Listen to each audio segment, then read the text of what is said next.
My name is Mette Hjort, and I'm one of two series editors for the Nordic Film Classics series, published by the University of Washington Press in Seattle and Museum Tysklandet in Copenhagen. My co-editor for this series is Peter Chaplin at the University of Copenhagen. The small Nordic countries of Finland, Iceland, Denmark, Norway and Sweden have produced some truly remarkable cinematic works in the course of film's history. Some of these films were produced as early as the silent film era by directors such as Victor Sjöström, Maurits Stiller, Urban Gell, Benjamin Christensen and Carl Theodor Dreyer. Contemporary film classics have been produced recently by directors who have managed to meet the many challenges that accompany filmmaking in small countries.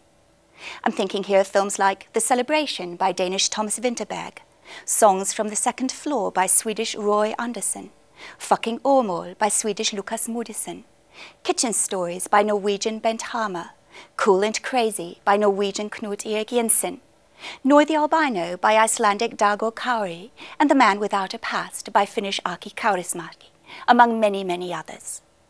Through the Nordic Film Classics series, we hope to bring remarkable Nordic works to the attention of cinephiles around the world. We also hope to give these cinephiles access to the kind of information that can really deepen a spectator's appreciation and understanding of a given cinematic work. In our series, we emphasize practitioner's agency, the practice-based thinking that goes into the making of a film. Filmmaking is a complex process involving the coordination of contributions by a whole range of film professionals. We're interested in getting at the ways in which various film classics are shaped by the goals and self-understandings of the people who make them.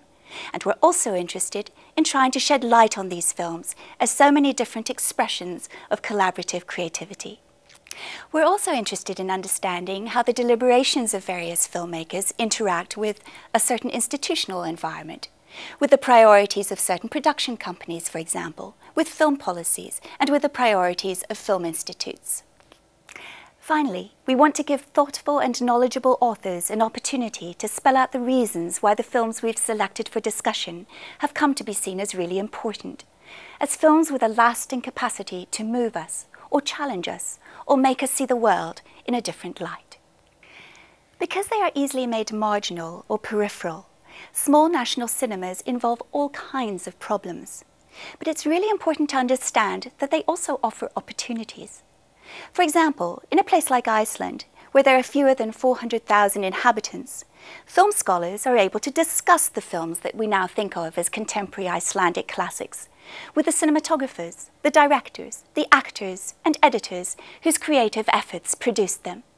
And the same really is true throughout the Nordic region.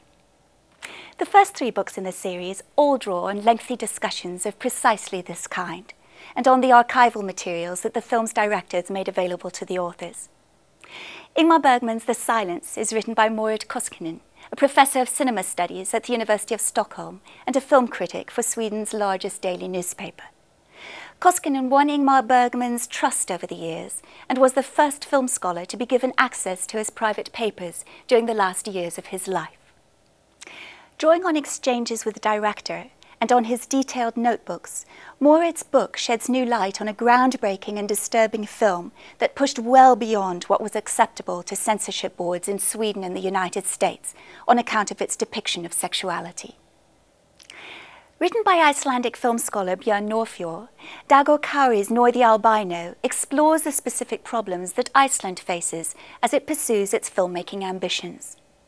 Norfjord also shows that Nor the Albino succeeded on the international festival circuit as a film that was both distinctively Icelandic and appealingly universal.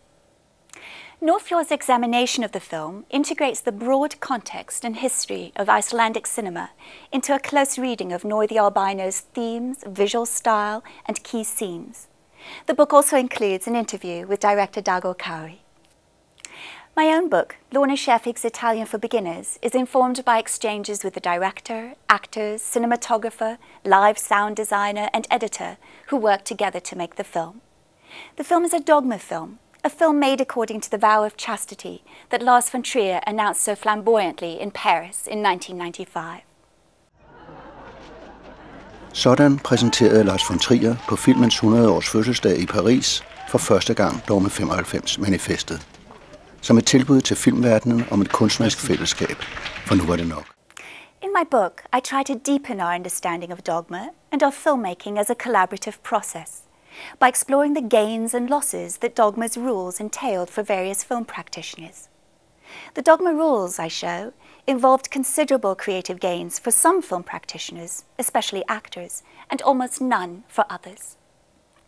But Lorna Scherfig's Italian for Beginners is about much more than rules and creativity. It's about trying to defend what I see as an ever-shrinking space for the kinds of films that somehow deepen our moral understanding. Some critics saw Scherfig's film as mere feel-good fluff on account of the romantic happiness that 6 of its characters achieve in what the filmmaker calls the longest happy ending ever. I hope to have shown that Italian for Beginners is an excellent example of a kind of filmmaking that has an important contribution to make.